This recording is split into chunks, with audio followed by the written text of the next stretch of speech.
In the beginning, it was really amazing. I didn't realize how much tension I was holding in my body. Growing up in white middle class suburbia, I never really felt like I belonged. The first time I used, just like all that tension dissipating and just really, really loving it. And then, sex was introduced at the exact same time for me. And so having that coupling of like the rush of drugs and then the like physical component of sex, I was all in. My use lasted 15 years. I didn't get sober until I was 30. I went to, an inpatient treatment facility in Dallas, Texas. I got there and I didn't hear anything. I didn't really relate to the people around me. It was a bunch of cisgendered old white guys who were alcoholics. And I just was like, that's not my story. But after about the third day, something shifted. I really heard the consequences that sounded like mine, that felt like mine, the feelings that felt like mine. I heard hope and joy. I heard people repairing their relationships with their families. And once that happened, I was all in. I came home, I dropped my bags off, went straight to a meeting, and I raised my hand. I was like, listen, I just got to rehab. I've got 34 days and I want to stay sober. And, someone suggested I go to a meeting the next day. And I did, and I just kept doing the suggestions as they were laid out in front of me. And so it was very isolating, especially when it came to friends and family. They really had to set their own boundaries, which were not to invite me to things and to not expect me to show up to anything, and to just not watch me self-destruct. As much as I thought that I was hiding it from them, the signs were clear, and I love people. I really love people. I love building connections and with people, and to have my world and my friends get smaller and smaller, it was a very vicious cycle, right? It definitely fed my addiction. Like, well, I don't have any friends and family, so why does it matter? I can just continue to do what I've always done, which is go get loaded. And it got really bleak. It got really, really, really bleak. Yeah, I'm really fortunate that there were some people here who looked like me, other Black queer folks who looked like me, who really held on to me. And although we didn't have the strongest relationship, we always looked out for each other.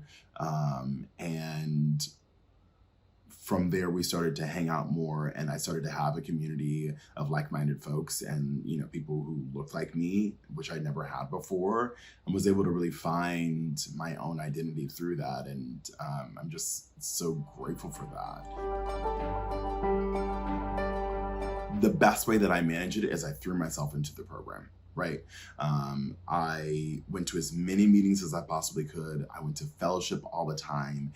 I ate a package of Oreos a night, sometimes a family pack a night, just for the sugar, because early sobriety. And I started going to the gym.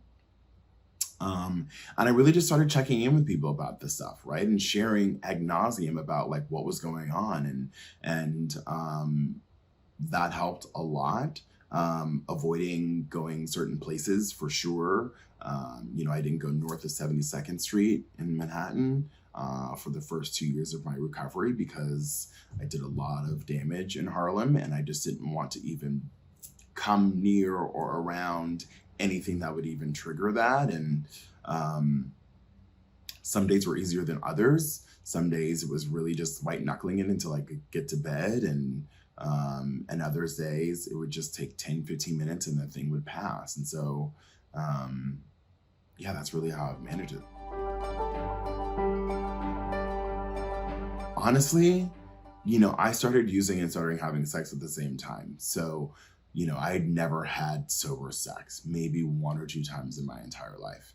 And I was 30 when I got sober, and that just was wild. I, there was there was a suggestion to put sex on the shelf, and I did. I really did. I really was deleted all the apps. Really tried not to like sexualize people or flirt with them, and really talked to a lot of people about sober sex. I'm into kinky things, and the thought of engaging in some of those things sober just terrified me. And I was really worried that I wasn't ever going to be able to engage in those things again. And, my first sober sex experiences were awkward. But, one of the suggestions was just have sober sex with people that you trust. In 2012, I finally agreed to go to an inpatient rehab, and I did 7 days, I think is what my insurance allowed. And I did an outpatient program, and I loved it. I loved talking about my feelings. I loved connecting with other people. I loved the accountability of like urine testing and groups every day and that stuff. But when it came to going to meetings, I wasn't ready to make that change. I just wasn't, I don't know, it just felt like a cult, to be honest. And I didn't go. A lot of the stuff in the media around addiction, it really is centered around white people. And there aren't a lot of stories of people who are recovering who are Black and queer. And I think had I seen more images of that, had there been more subway ads or things like that that featured people who looked like me, who shared my experience, who were also sober, I think that would have been really beneficial. I find it in the small things, just walking through the park and watching children play. I find it in watching people recover and get a year or 2 or 6 months or whatever, and just seeing them experiencing the joy of like, they've done something. Growing up Black in Oregon was not great. Growing up Black and queer was even worse. From the earliest I can remember, I have been othered and have been told that who I am and what I represent doesn't matter, doesn't have any worth. And, I really internalized that for a long time, and it fueled my use for a really, really long time. And when I came into the program and saw folks who loved themselves, really just loved themselves and who they were and the many different facets of themselves, including their addiction, I was flabbergasted. I just did not think that would be possible for me. And, during my use, deplorable acts, I just would engage in the most degrading of behaviors, and it just fueled this shame cycle that was really treacherous. And I mentioned it before, it was really bleak. I really didn't see my value apart from what I had to offer you physically. And to come into the rooms and to be told that I had more of value, like my story is of value and who I am and how I show up is of value, just really, it blew my mind. What surprised me about the process is that it's actually not that difficult. I just make it complicated, and 12-step, they say like, it's a simple program for complicated people. And that could not be more true. It really is simple, and it's laid out, it's written out for me to look at, and I just make it complicated. And once I'm able to get out of my way, which is easier said than done most days, it's really quite simple. And then what really surprised me about myself,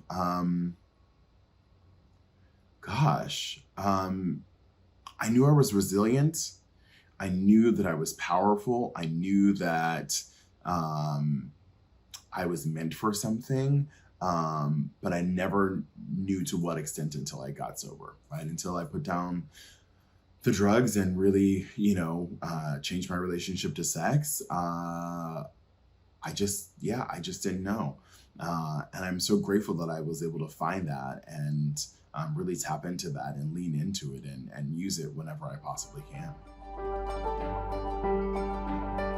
Use your best judgment, research, know what you're getting yourself into before you do it. Don't just put anything into your body without knowing the effect it's going to have, what some of the consequences of it are, and be smart about it.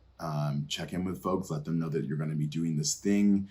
Use it in a safe environment with people that you know. That's if you have to do it, and but otherwise, just steer clear. It's a trap door. It's fun for a little bit, but it really becomes all consuming before you realize it is. I'm able to look myself in the mirror every single day and know that I have worth and I have value no matter where I go. And, I'm not trading that in for anything. I'm not trading that in for anything.